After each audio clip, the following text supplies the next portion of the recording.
In this video, I'm going to show you how to change account in Project Sekai. It's a very quick and easy process, so make sure to follow along.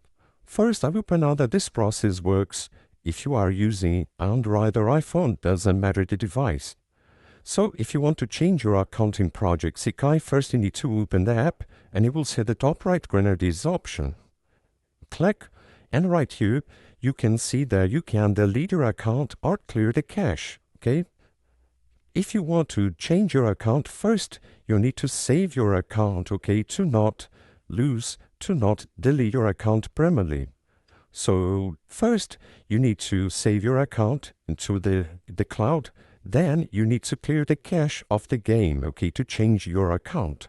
So you need to click right here, clear cache, and you will be able to come on the main page again and create a new account, okay? You will change account in Project Sekai. To save your account, you need to click right here and link to Google Play. You can select any Google Play Gmail that you are using, okay?